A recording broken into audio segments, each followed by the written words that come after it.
Matayo igice cya 28 murongo wa 16 kugeza kuri 20.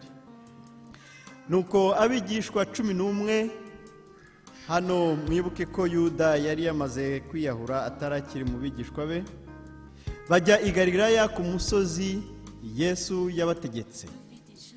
Bamubonye baramupfukamira, ariko bamwe barashidikanya. Nuko Yesu arabegera avugana nabo ati, nahawe ubutware bwose mu ijuru no mu isi.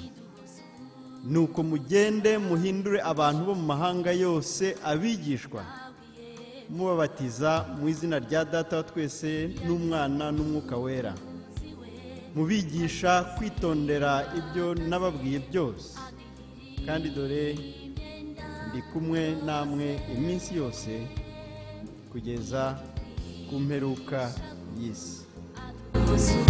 Umutima yambatu tuyamuja iyo nshuti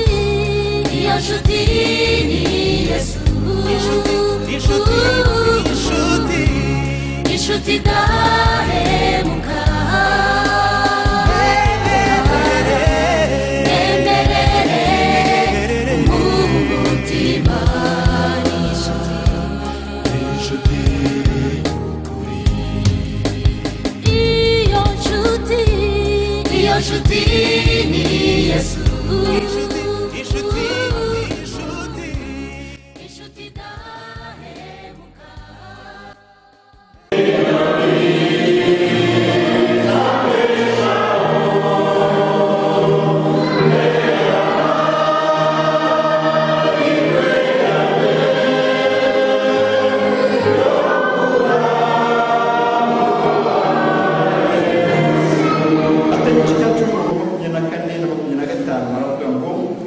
Umwigishwa ntaruta umwigisha, kandi n'umugaragu ntaruta shebuja.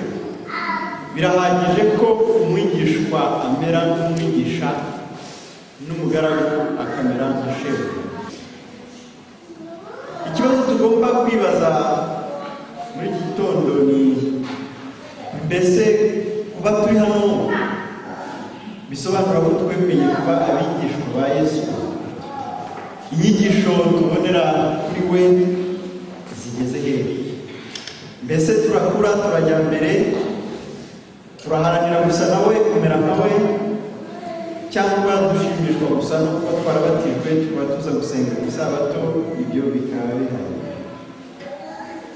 Umwigishwa wa Kristo ni umuntu wemera kurarika kwa Kristo ngo amukurikire kandi aharanire kumera nkawe. Nkuko maze kubivuga, kuba turi hano nuko twese twemeye kuba abigishwa ba Kristo. Mbese tugeze hehe muri uko kwiga kwacu kugira ngo tumere nk'umwigisha wacu?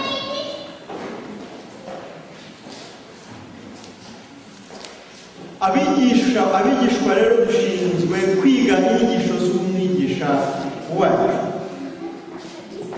Mu kanya kashize turi kwiga inyigisho zo ku Isabato, twashimangiye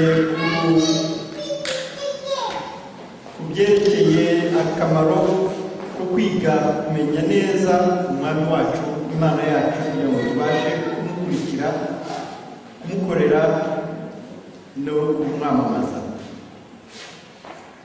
Kuba abigishwa rero bisobanura yuko tugomba kumenya mu by'ukuri inyigisho z'umwami wacu. Mu isomo twasomye muri Matayo 28 havuga ko abo tugomba kugira abigishwa ba Yesu, tugomba kubigisha ibyo yatwigishije byose.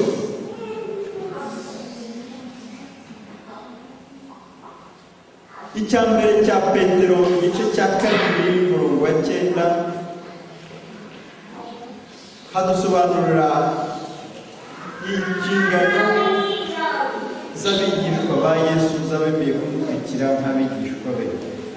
Icyambere cya Petero igice cya 2 murongo wa 9 aravuga ngo, ariko mwebweho muri ubwoko bwatoranijwe, abatambyi b'umwami, ishyanga ryera, n'abantu b'Imana yarose, kugira ngo mwamamaze ishimwe ry'abahamagaye ikabakura mu mwijima ikabageza mu mucyo wayo w'itangaza.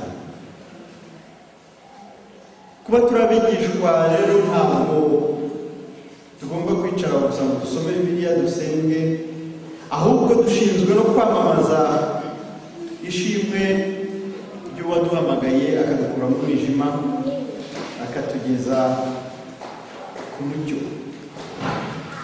Kenshi na kenshi iyo batubajije icyo turi cyo, icyo twizera mu byerekeye n'imyizerere yacu, usanga akenshi twihutira gusubiza ko turi Abadiventisti b'umunsi wa karindwi. Ikibazo ni mbese twahamagariwe kuba Abadiventisti b'umunsi wa karindwi gusa cyangwa twahamagariwe kuba